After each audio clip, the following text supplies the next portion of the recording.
नमस्कार, पाहूया आजच्या काही ठळक घडामोडी.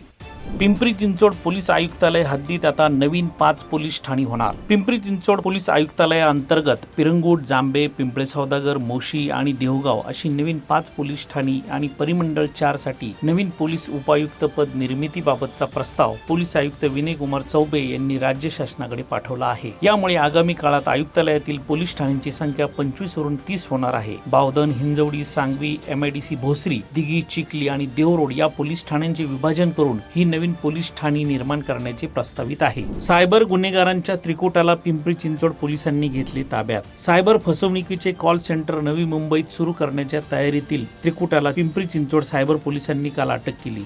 यातील 2 आरोपींनी बँकॉक आणि म्यानमारमधील सायबर फसवणुकीच्या कॉल सेंटरमध्ये काम केल्याचे उघड झाले आहे. सुशील भगवान जुगाटकर, पंकज राज कपूर, निश्चल बरेली अशी आरोपींची नावे आहेत. शहरात एका कंपनीच्या मालकाला IPO आणि शेअर बाजारातील गुंतवणुकीवर जादा परताव्याचे आमिष दाखवून 2,09,30,000 रुपये फसवणूक केल्याप्रकरणी सायबर पोलीस ठाण्यात गुन्हा दाखल आहे. यातील 1,25,000 रुपये सुशीलच्या बँक खात्यात जमा झाल्याचे पोलिसांना तपासात समजले. त्यानुसार पोलिसांनी त्याला नवी मुंबईतून ताब्यात घेतले. त्यानंतर इतर 2 साथीदारांना ताब्यात घेतले. शेअर मार्केटमध्ये गुंतवणुकीच्या बहाण्याने फसवणुकीची 3 प्रकरणे शहरात उघडकीस. शेअर मार्केट आणि गुंतवणुकीच्या बहाण्याने फसवणुकीच्या घटनांमध्ये वाढ होत आहे. निगडी, रावेत आणि सांगवी येथे 3 प्रकरणे उघडकीस आली आहेत. त्यात 44 लाखांची फसवणूक करण्यात आली आहे. महापालिकेच्या अधिकारी आणि पदाधिकाऱ्यांना आता दर महिन्याला 50,000 रुपये पेट्रोल भत्ता मिळणार. पिंपरी चिंचवड महापालिकेतील पदाधिकारी आणि अधिकाऱ्यांना खाजगी वाहन वापरासाठी इंधन भत्ता दिला जातो. त्यामध्ये वाढ करण्याचा निर्णय काल घेण्यात आला आहे. खाजगी वाहन वापरासाठी मिळणाऱ्या भत्त्यात वाढ करण्याच्या प्रस्तावाला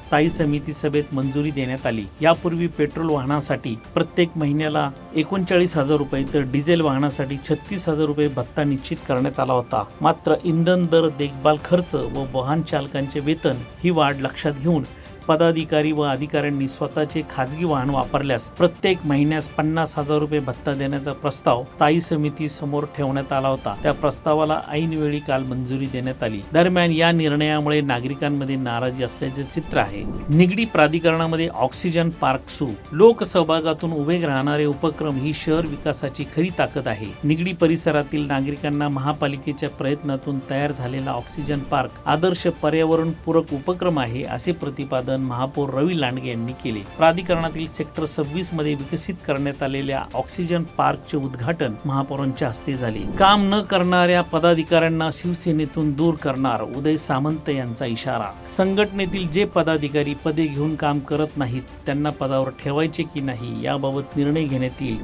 तसेच कार्यकारिणी बरखास्त करून आत्ताचे पदाधिकारी आजपासून प्रभारी म्हणून काम करतील तर पुढील 30 दिवसात मतदारसंघातील संघटनेच्या कामाची माहिती घेतली जाईल. चांगले काम न करणाऱ्यांना पदावरून दूर करण्यात येईल असा इशारा शिंदे सेनेचे पुणे जिल्हा संपर्क प्रमुख उद्योग मंत्री उदय सामंत यांनी थेरगाव येथे दिला. पुणे मावळचे संपर्क प्रमुख झाल्यानंतर सामंत यांची थेरगाव येथे पदाधिकाऱ्यांसह पहिलीच बैठक झाली. यावेळी त्यांनी पिंपरी चिंचवड, भोसरी, मावळ विधानसभा मतदारसंघातील संघटनेच्या कामकाजाचा आढावा घेतला. फ्लॅश जुगारावर चिंचवडला छापा. घराच्या टेरेसवर सुरू असलेल्या फ्लॅश नावाच्या जुगारावर पोलिसांनी छापा टाकत 8 जणांविरुद्ध गुन्हा दाखल केला. ही कारवाई काल सायंकाळी चिंचवड येथे करण्यात आली. पोलिसांनी या प्रकरणी 8 जणांवर गुन्हा दाखल केला असून छाप्यात पोलिसांनी पत्त्यांचे कॅट, मोबाईल आणि रोख रक्कम असा एकूण 1,28,000 रुपयांचा मुद्देमाल जप्त केला आहे. सिगारेट न दिल्याने कोयत्याने हल्ला. सिगारेट न दिल्याने संतापलेल्या तिघांनी मिळून किराणा दुकानदाराला कोयत्याने मारहाण करून गंभीर जखमी केली. ही घटना गुरुवारी रात्री 1च्या सुमारास लिंक रोड चिंचवड येथे घडली. विकास अरुण झिंजाडे यांनी या प्रकरणी चिंचवड पोलीस ठाण्यात फिर्याद दिली आहे. त्यानुसार उदय वाल्मिकी, आदित्य जाधव आणि अजित पवार यांच्या विरोधात गुन्हा दाखल केला असून आदित्य आणि अजित यास अटक करण्यात आली आहे. आणखीन घडामोडी जाणून घेण्यासाठी पाहत रहा पिंपरी चिंचवड न्यूज. सोबतच आमच्या फेसबुक आणि इंस्टाग्राम चॅनलला फॉलो करायला विसरू नका. तसेच यूट्यूब चॅनलला सबस्क्राईब करायला विसरू नका.